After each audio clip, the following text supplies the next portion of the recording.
오늘 우리에게 주시는 말씀은 역대하 30장 5절에서 12절 말씀, 역대하 30장 5절에서 12절 말씀 함께 보도록 하겠습니다. 자,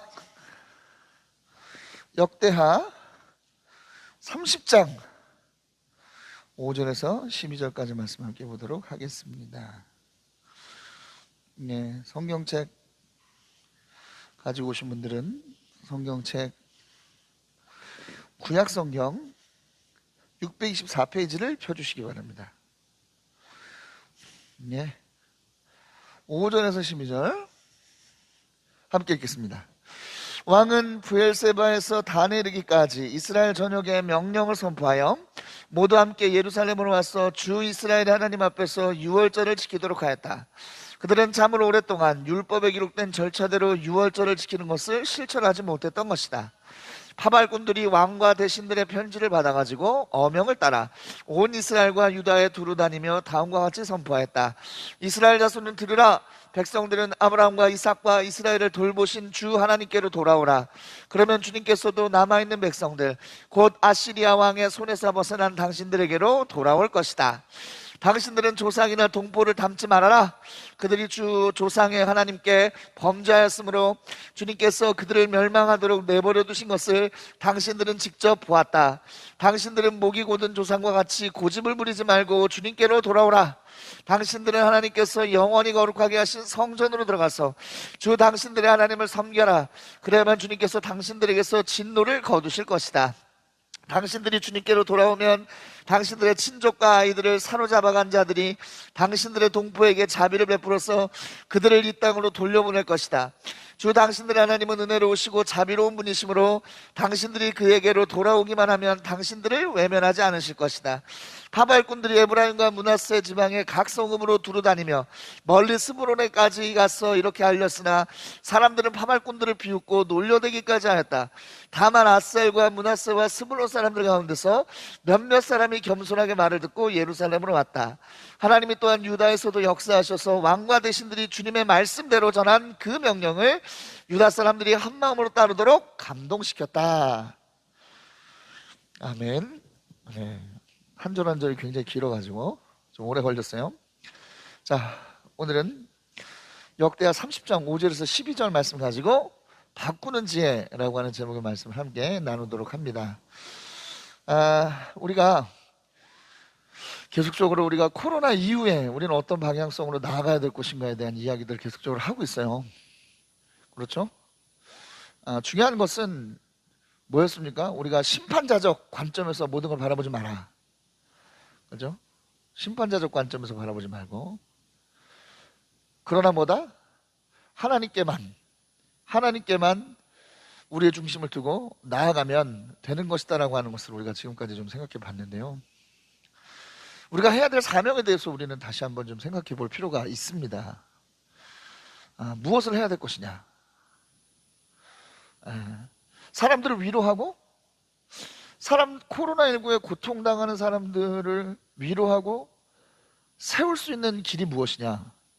이것에 대한 부분들을 좀 생각해 보는 것이죠. 이게 뭐 인간적 계산으로 따지면 말도 안 되는 일입니다만, 자꾸 이제 기도하면서 드는 생각은, 말씀을 보면서 드는 생각은 어떤 것이냐면 뭐예요? 결국에는 복음이다.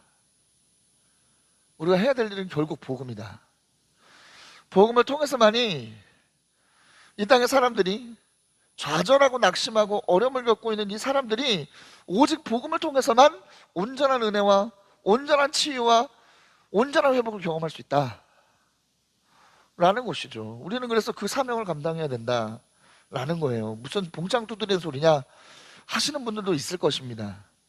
기독교에 대한 반감이 이렇게 클 때, 또 모이는 것 자체에 대해서 또 사람들이 비난하고, 또 교회에 대해서, 복음을 전하는 것에 대해서 이렇게 안 좋은 생각을 갖고 있는 지금 이 때에 무슨 복음에 대한 이야기를 하느냐 할 수 있어요. 그러나 여러분, 그렇다면 교회가 무엇을 할 수 있습니까? 지금 이 시대 속에서 교회가 무엇을 할 수 있나요? 네. 교회의 본질을 다 하면 됩니다. 할 수 있는 대로 예배하고 어떻게 하는 거죠? 우리가 맡겨진 바 사명, 복음을 전하는 거. 할렐루야. 뭔가 우리는 인간적인 지혜와 인간적인 계산과 인간적인 판단을 통해서 얻은 결론을 우리는 맹신하는 경향이 있어요. 그러나 여러분, 몇 번 말씀드렸습니다만은 신앙은 뭐죠? 인간적인 안전함과 인간적인 어떤 그런 확신 가운데서 이루어지는 게 아니에요. 때로는 맹신적인 부분들, 세상이 말하는 맹신적인 부분, 맹신적인 영역 속에서 하나님의 놀라우신 일들이 일어나는 것을 우리는 보게 됩니다. 네, 승리하는 여러분들 되시기를 바라요. 히스기야의 모습이 이런 모습을 우리 가운데 보여주고 있다는 거예요. 자, 히스기야 왕은 누굽니까? 그는 남유다의 13대 왕입니다. 그런데 그가 남유다를 통치할 때 국제 정세가 그렇게 남유다에게 유리하게 흘러가지 않았어요. 가장 결정적이었던 건 뭐죠? 북이스라엘이 호세아 왕 9년에, 그러니까 이게 BC 기원전 한 722년 정도로 학자들은 추정하는데, 호세아 왕 9년에 어떻게 됐어요? 아수르에 의해서 완전히 나라가 망하는 그러한 일이 일어납니다. 북이스라엘은 당시의 최강자였던 아시리아의 말발굽에 완전 짓밟혀요. 그래서 어떻게 됩니까?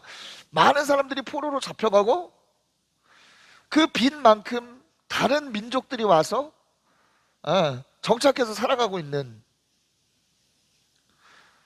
그러한 지금 지경에 빠졌다는 것이죠.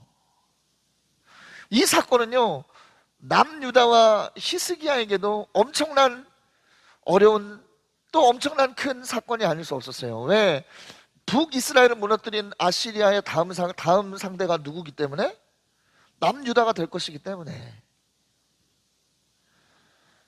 이제 실제 남유다가 그래도 아시리아의 어떤 위협이 그래도 북이스라엘이라고 하는 어떤 그런 완충 지대가 있었는데 그게 없어진 거야. 이제 그 칼날이 바로 어디로 겨누는 거예요? 남유다의 수도인 예루살렘을 겨누게 되는 것이죠. 실제로 후일에 어떻게 되죠? 아시리아가 대군을 이끌고 남유다를 침공해서 예루살렘을 포위하는 일들이 실제로 일어나잖아요. 자, 이토록 중대한 사건이 일어났기 때문에 제대로 된 왕이라고 한다면 어떤 일을 해야 하죠? 신하들과 속히 대책을 의논해서 곧 있을 아시리아의 위협에 대처해 나갈 방법을 연구할 겁니다. 군사들을 훈련시키거나 아니면 주변에 어떤 그런, 그쵸? 요지의 어떤 그런 공사들, 군사적인 준비들을 해나가는 그러한 일들을 했을 거예요. 그런데 오늘 본문 보세요. 히스기야는 그런 일을 할 생각이 없는 사람처럼 보입니다. 그는 이렇게 지금 절체적인 순간에, 절체절명의 중요한 순간에서도 뭘 생각하고 있어요? 6월절 예배를 지금 생각하고 있지 않습니까? 지금 나라가 멸망할지도 모르는 이 상황 속에서 6월절 예배를 지금 준비하고 있잖아요. 얼마나 터무니없는 사람입니까 이게. 6월절이 군사를 쫓아내줍니까? 6월절에 예배한다고 군사를 쫓아내, 6월절 예배가 군사를 쫓아내줘요? 철저히 준비를 해야지. 군사적인 힘을 갖고 있어야. 아니면 아예 그냥 아시리아하고 먼저 화친을 맺든지 조공을 보내서 우리는 당신의 종이고 당신은 우리의 주인입니다, 조공을 바쳐서 나라를 유지하든지, 아니면 일대 맞짱을 준비하는 그러한 일이 있어야 되는 것이지 6월절 예배가 무슨 뭐 적군을 이기게 해주냐고. 터무니없는 거죠. 더군다나 뭐예요? 6월절은 매년 있잖아. 매년 있잖아요. 매년 있으니까. 올해는 중요하니까. 국가적인 위기와 존망이 달렸으니까 뭐부터 하고? 이런 일들을 하고 내년에 잘하면 되잖아. 내년에 잘하면 되잖아. 꼭 6월절을 이렇게 성대하게 하라는 법이 있어요? 법이 있어요.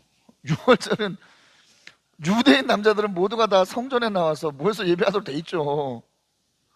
하지만 그건 종교적인 법일 뿐이지 종교가 나라를 살리냐고.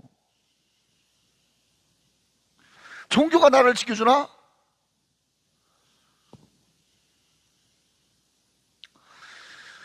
인간적인 입장에서 본다면 이런 행보는 사실 이해가 가지 않는 부분입니다.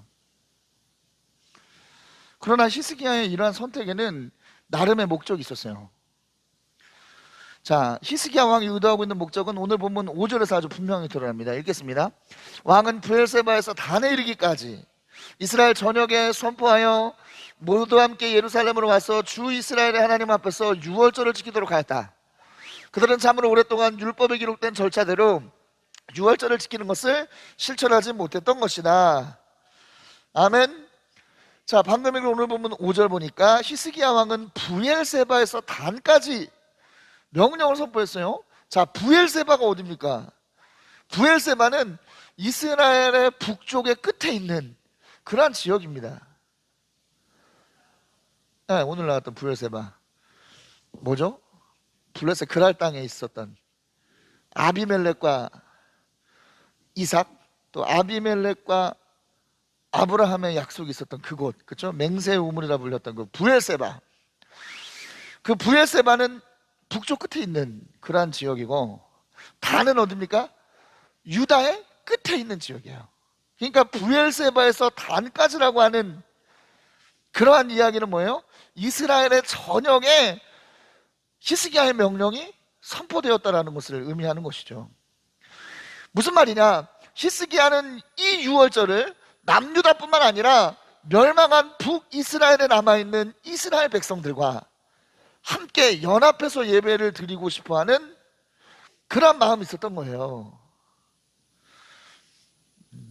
그렇다면 왜 히스기야 왕은 유월절을 연합의 형태로 보내려고 했을까?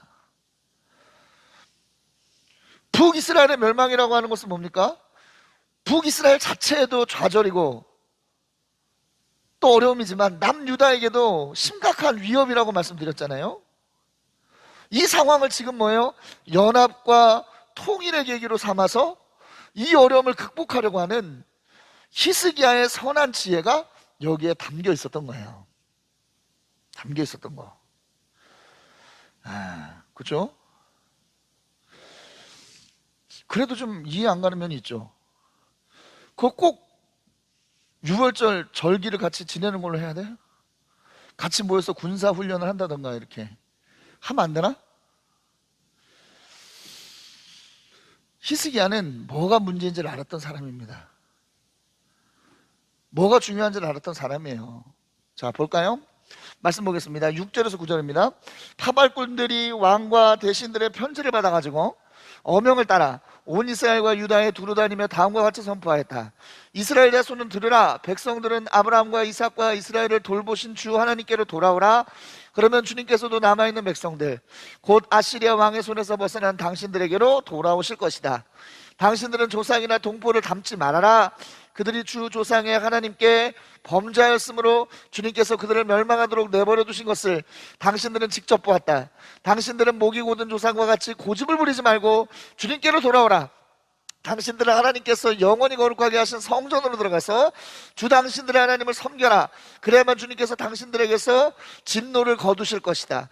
당신들이 주님께로 돌아오면 당신들의 친족과 아이들을 사로잡아간 자들이 당신들의 동포에게 자비를 베풀어서 그들을 이 땅으로 돌려보낼 것이다. 주 당신들의 하나님은 은혜로우시고 자비로우신 분이시므로 당신들이 그에게로 돌아오기만 하면 당신들을 외면하지 않으실 것이다. 아멘. 이게 히스기야가 북이스라엘에 남아있는 이스라엘 동포들에게 보낸 메시지예요. 핵심이 뭡니까? 긴 말씀이지만 핵심이 뭐예요? 두 가지죠. 첫 번째 뭐다? 주 너의 하나님께로 돌아와라. 그리고 또 뭐예요? 그렇게 하면 하나님께서 너에게로 돌아오실 것이다. 이 두 가지예요. 히스기야는 북이스라엘이 왜 멸망했는가? 북이스라엘이 왜 멸망했는가에 대해서 그 이유를 정확하게 알고 있었던 것이죠. 네. 이유가 뭐예요? 그들이 하나님을 떠났기 때문이라는 것입니다.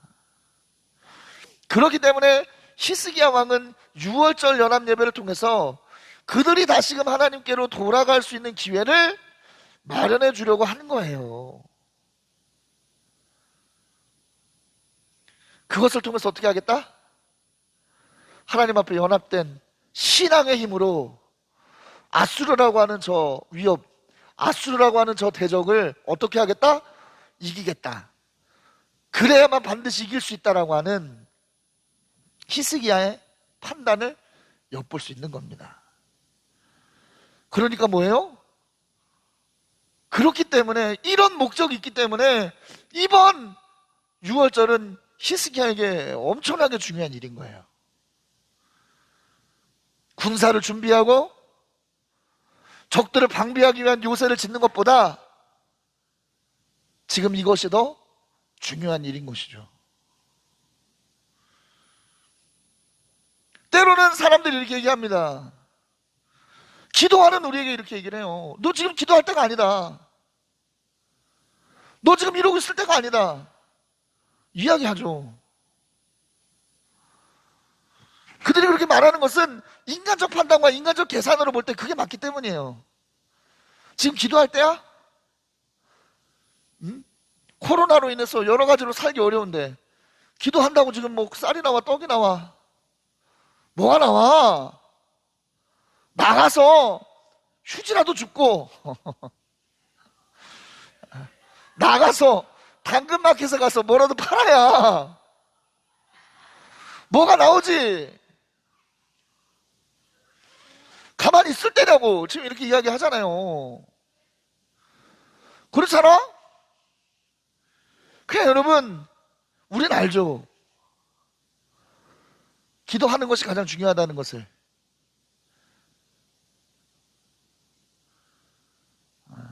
그럼 우리는 그것을 알면 뭐 해야 되는 거예요? 그것을 해야 되는 거예요. 그것을 알면 해야 하는 것입니다, 여러분.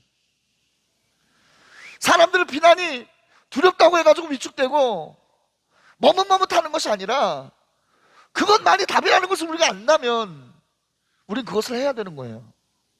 누구처럼? 히스기야처럼.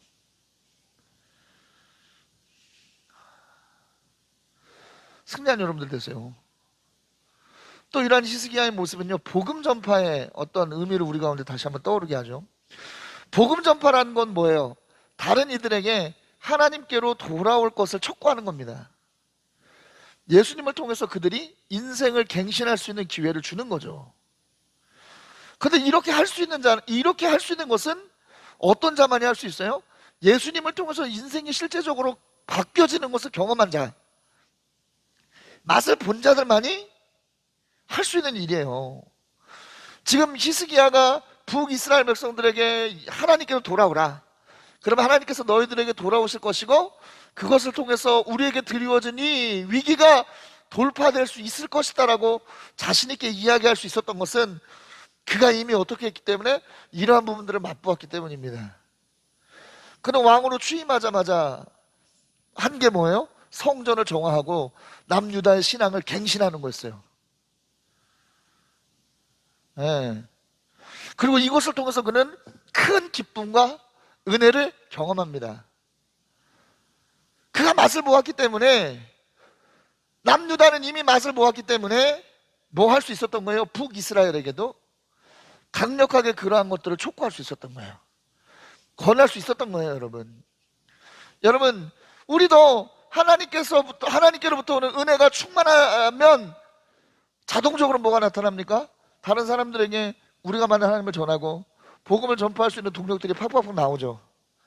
그렇다면 이것이 거꾸로 생각해 보면 어떻게 되는 거예요? 우리가 그런 복음 전파에 대한 동력을 잃어버렸다? 그러한 부분들을 잃어버렸다? 이것은 뭘 의미하는 겁니까? 우리가 하나님께로부터 오는 은혜, 하나님께로부터 오는 어떤 그런 온전한 기쁨을 잃어버렸다라는 것을 보여준다는 거예요. 내가 하나님의 은혜를 맛보지 못하는데 어떻게 다른 사람들한테 하나님을 소개하고 다른 사람들한테 역사하시는 하나님을 얘기할 수 있어요? 내가 하나님께 매달려서 문제들이 해결되어지고 정말 지경들이 넓어지는 그런 것들을 경험해야 사람들에게 말해줄 수 있잖아. 고민하고 좌절하는 사람들한테, 야, 답이 하나님이야. 하나님 앞에 기도해봐. 너의 지경이 넓어져. 너의 문제가 해결돼.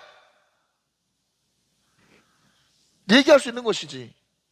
나는 그런 부분들이 경험되지 않는데 말로만 그럴 수 있어?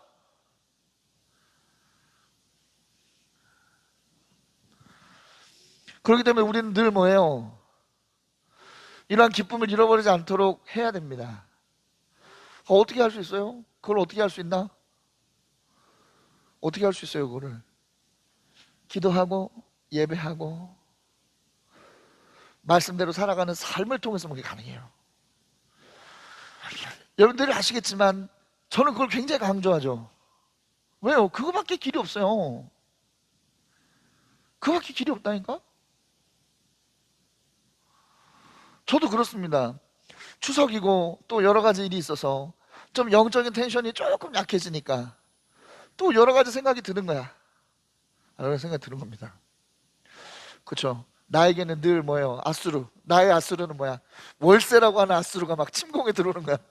월세라는 아수르가 막 침공에 들어와.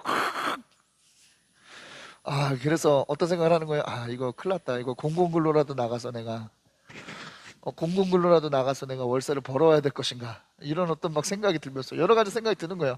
저 핫수를 어떻게 이길 것인가. 근데 오늘 기도하면서 그런 생각이 들더라고. 그래, 하나님 앞에 결국에는 하나님 앞에 내가 온전히 나아가고 온전히 매달리고 이거밖에 답이 없고, 그게 안 되니까 자꾸 이런 어떤 아수르가 더 커 보이는 거죠. 강해 보이는 거야. 근데 하나님하고 오늘 좀 깊은 관계를 나누면서 그런 마음들이 또 벗겨지더라고요. 그밖에 길이 없는 거예요. 그래서 여러분들에게 계속 그 얘기를 하는 겁니다. 마음에 어려움이 있을수록 더 기도해라. 더 매달려라. 그래서 내가 오늘은 아예 그냥 새벽에 그냥 온전히 하나님하고의 시간을 보내려고, 어제 녹화도 어제 했잖아. 어젯밤에 교회 와가지고 녹화하고 가이드 메시지 녹화하고, 오늘은 새벽에 그냥 온전하게 하나님 교제하기 위한 어떤 시간을 가졌더니 마음의 어떤 어두움들이 싹 고쳐지는 거야. 저놈의 핫수루, 저놈의 핫수루. 그죠? 우리가 단에서 분명히 그 라면 형제들에게 후원하기도 하고 후원하기로 약속을 하고 헌금도 했는데도 막상 이 핫수루가 크니까 그게 아까운 거야. 어차피 이게 그렇게 들어가나 저렇게 들어가나 다 주를 위해 쓰는 건데 그것도 아까운 거예요. 막 이거 관리비를 내야 되나, 이거 관리비를 내야 되나. 지금 인천 형제들도 안타깝지만 지금 우리 현실도 좀 안타까운데 어떻게 해야 되나. 근데 기도하고 나니까 마음이 벗겨져요. 그거 아니다. 아니라는 거지. 왜? 주님께 약속한 걸 해라. 하나님 앞에 약속한 걸 해라. 채우시는 하나님, 하나님의 손이 짧지 않다는 것을 늘 그러니까 하나님의 손이 짧지 않다는 거를, 그러니까 또 기억이 나는 거죠. 그래서 라면 형제들에게도 보내고 우리 건물주에게도 월세를 보내고 보내주었습니다. 그렇다는 얘기예요. 그게 뭐다? 계속적으로 하나님과의 관계성 속에서 충만한 은혜들을 계속적으로 경험하는 방법밖에 없어요. 그래야만 이길 수 있어.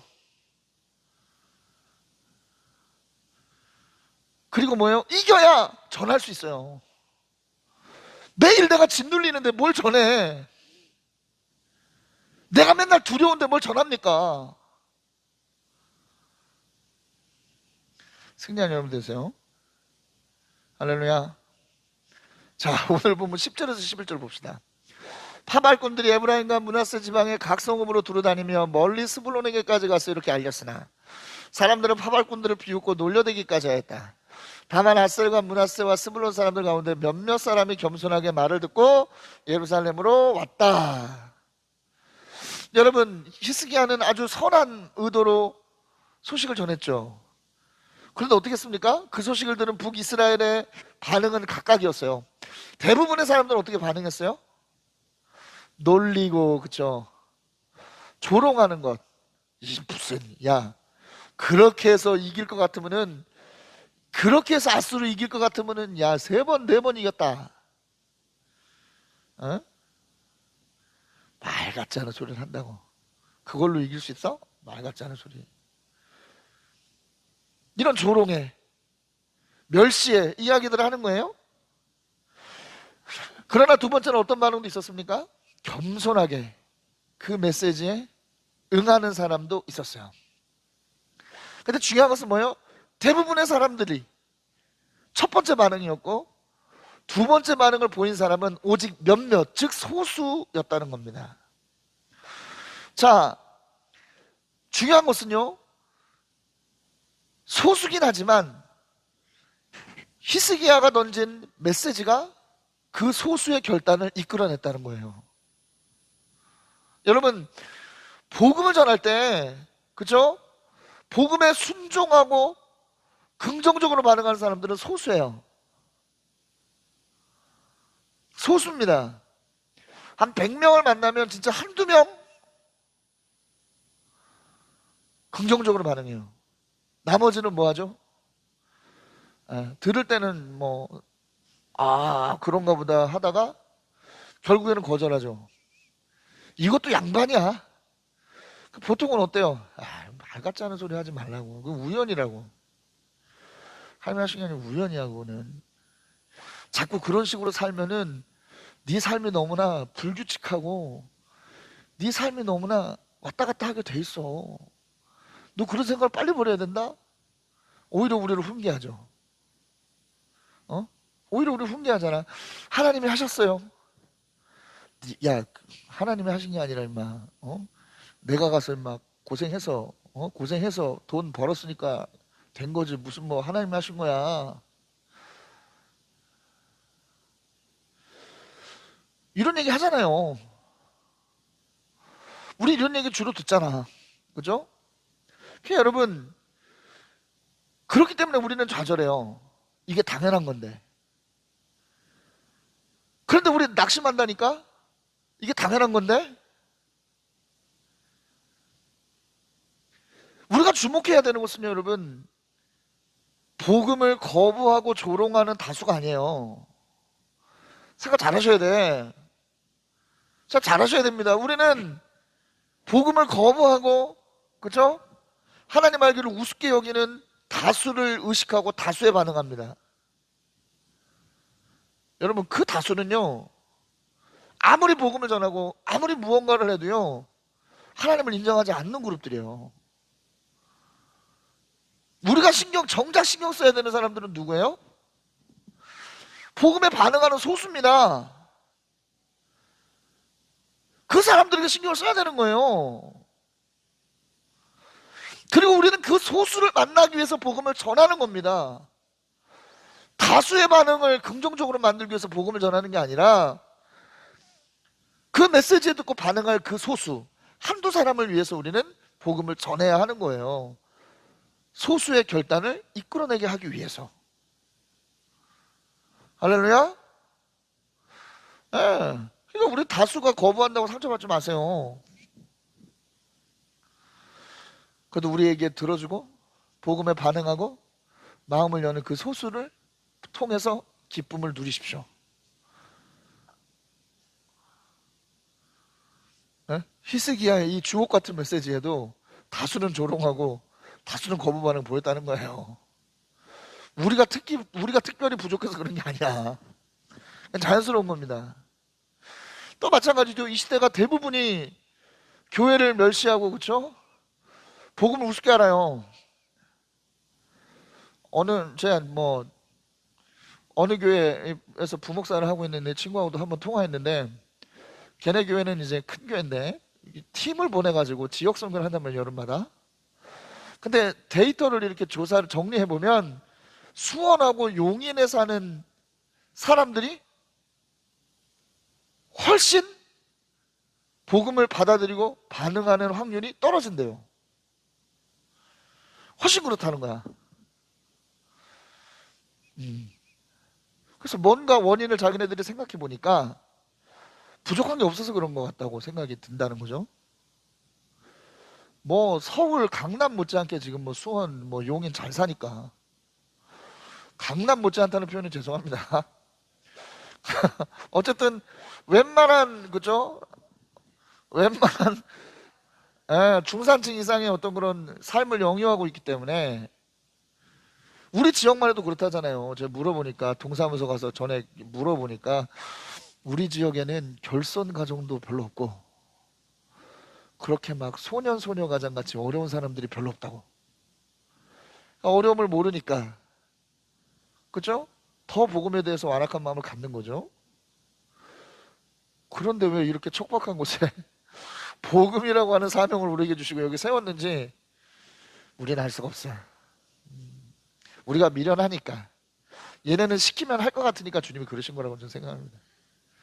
시키면 할 것 같아서, 얘네는 시키면 할 것 같다, 그러니까 하는 맡기신 거지. 그러니까 대부분이 더 우리가 하는 사역이 어렵고 힘들 수밖에 없어요. 그러나 우리가 다수가 반응해야만 꼭 좋은 사역이라고 생각하지 말고, 다수가 반응해야만 좋은 사역이라고 생각하지 말고, 정말 우리가 진심으로 복음을 전하면 거기에 반응을 한두 사람, 거기에 주목하자 이 말이에요. 그런 한두 사람들이 모일 때 어느 순간 놀라운 역사 일어나는 것이지, 시작부터 막 수십 명 수백 명이 막 자빠지면 좋겠지만은 그런 건 없습니다. 소수들. 할렐루야. 그렇죠? 예. 대전의 오메가 교회도 12명으로 시작을 했다 그러고, 또 넘치는 교회도 20명 남짓으로, 20명도 안 되는구나, 거기도 10명 조금 남짓으로 시작을 했대. 그죠? 그러나 그들 안에 정말로 이런 하나님 나라의 가치를 온전하게 깨달으니까 늘어나기 시작하는 것이지, 팍팍, 처음부터 팍팍팍은 없어요. 우리도 작은 수지만 시작부터 뭐 많은 사람들이 반응할 것들을 생각하지 말고, 어떤 거? 정말 복음의 전심으로 반응할 한두 사람, 우리의 진심에 반응할 한두 사람, 그 한두 사람을 바라보면서 나아가는 우리가 되기를 바랍니다. 할렐루야. 자, 이렇게 결단하고 돌아온 소수와 유다는, 남유다는 6월절 예배를 함께 드리죠. 하나님께서는 이 예배를 기뻐하셨어요. 그죠? 그리고 어떤 마음을 주셨느냐, 왕을, 히스기야 왕을 중심으로 한 마음이 되는 기쁨을 누리게 하셨습니다. 읽겠습니다. 하나님이 또한 유다에도 역사하셔서 왕과 대신들이 주님의 말씀대로 전한 그 명령을 유다 사람들이 한 마음으로 따르도록 감동시켰다. 할렐루야. 온전한 하나가 된 거예요. 온전한 하나가 됐습니다. 하나님이 딱 주인 되시고 왕을 중심으로 해서 딱 하나로 모였어요. 전쟁 준비 끝난 거예요. 전쟁 준비 끝난 겁니다. 전쟁 준비 끝났어요. 왜요? 전쟁은 사람의 손에 있는 것이 아니라 하나님의 손에 있는 것이기 때문에 이들은 전쟁 준비 끝낸 겁니다. 세상이 볼 때는 저게 뭐 하는 짓인가 할 수밖에 없죠. 지들끼리만 좋으면 무슨 의미가 있어? 지들끼리만 모여서 좋으면 무슨 의미가 있어? 저렇게 한다고 아수르를 이길 수 있냐? 그러나 저들은 느낀 거예요. 한 마음이 됐을 때. 뭘 느낀 거예요? 아, 우리 이길 수 있다 이제. 우리 승리할 수 있다. 32장을 보면 아수르가 이스라엘 예루살렘을 포위하고 공격해 나가는 장면이 나오는데, 이 한마음이 된 이스라엘이 한마음이 됐다는 것이 얼마나 중요한 것인가를 32장을 보면 알 수 있어요. 그죠? 군대 대신 랍사게라고 하는 놈이 나와가지고 막 입을 막 투루투루투루 하면서 막 이스라엘을 공격하고 헐뜯고 하나님을 막 낮추는 그런 말들을, 망령된 말들을 막 할 때 한 사람도 흔들리지 않았어요. 왜? 마음이 하나가 됐으니까, 그들이 하나님 안에서. 할렐루야. 문제와 어려움은 우리를 흔들지만요, 하나님 안에서 하나가 되면 어떻게 되는 거예요? 흔들리지 않는 거예요. 승리할 수 있는 거예요. 여러분, 함께 마음을 맞춰서 예배하는 것이 중요한 이유가 여기 있어요. 이러한 하나됨은요, 온전히 주님 안에서 예배할 때만이 가능해요. 함께 모여 예배할 때만은 가능한 일이에요.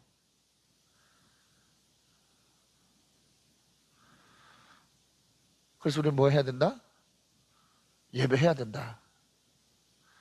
예배하는 것이, 그리고 하나님과 한 마음이 되는 것이 우리가 세상에 나아가서 승리할 수 있는 거의 유일한 길이라는, 거의라는 말을 빼죠. 유일한 길이라는 것을 여러분들 명확하게 기억하시기 바랍니다.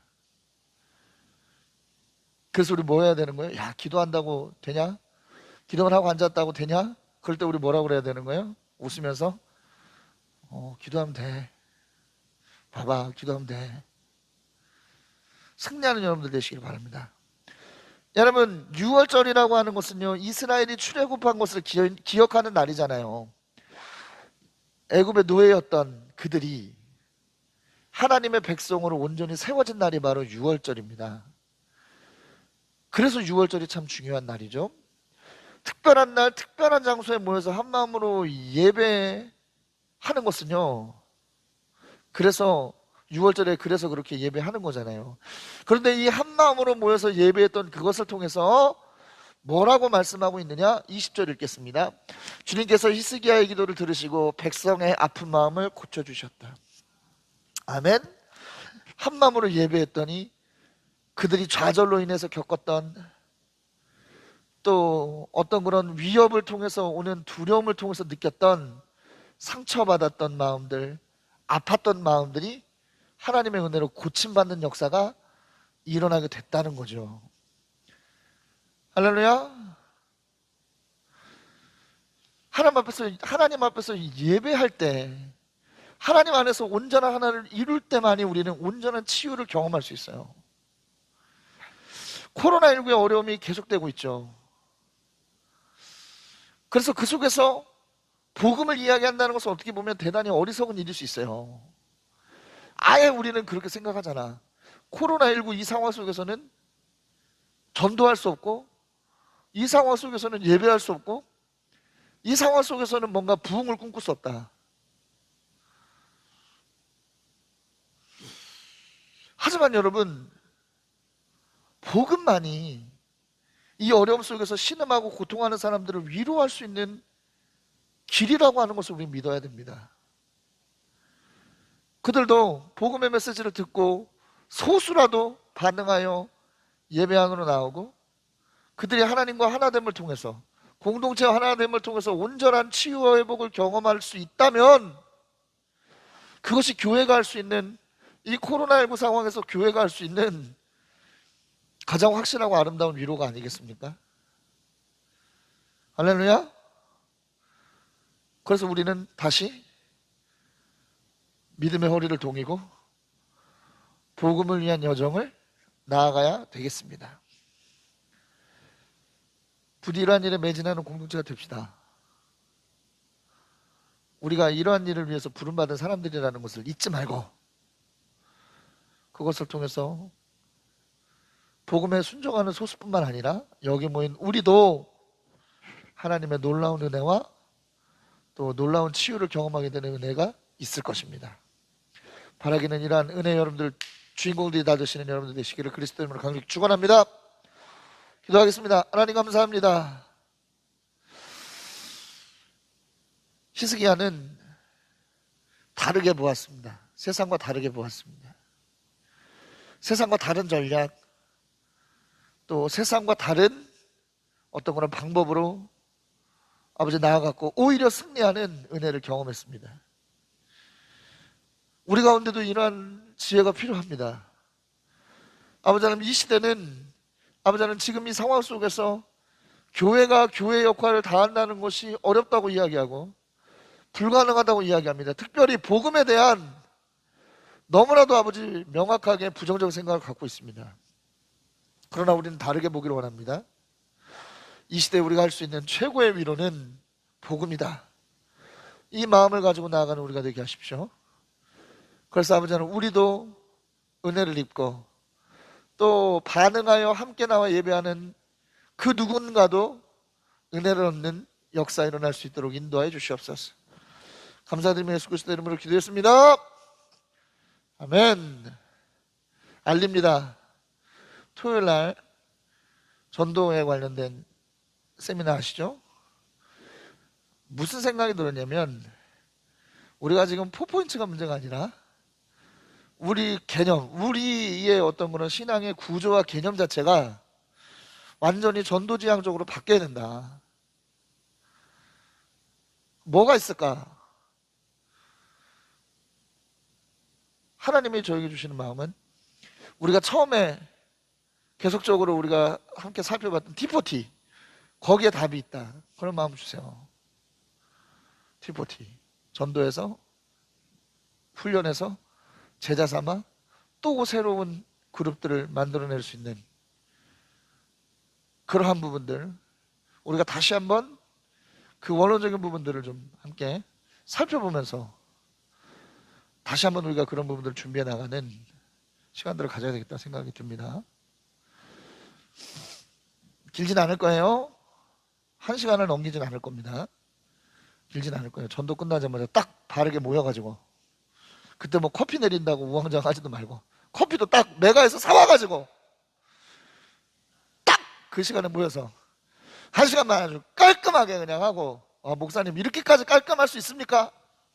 자로젠듯하게 깔끔하게 하고 헤어지는 것으로 그렇게 하도록 하겠습니다. 그러니까 기다리는 마음 가지고 나오시기 바라고요. 그러니까 우리가 처음에 우리가 마음 먹었던 걸 꾸준히 해왔으면 지금 상당한 부분에 올랐을 텐데 뭔가 다른 더 좋은 방법이 있지 않을까 이런 생각 하는 순간에 깨지는 거야. 참 어리석었다 이런 생각을 반성을 해봅니다. 없으시죠? 더 전할 말씀? 뭐 경조사가 있다든가 없으시죠? 그러면 축도를 마치겠습니다. 지금은 우리를 사랑하시는 성부, 성자, 성령 하나님의 은혜와 은총이 세상에 나아가 하나님의 방법대로 살고 하나님의 방법대로 승리하길 원하는 여기 모인 모든 성도들 가운데 능력으로 함께 하시기를 간절히 축원하며 기도합나이다. 아멘. 함께 예배하신 여러분들 감사합니다.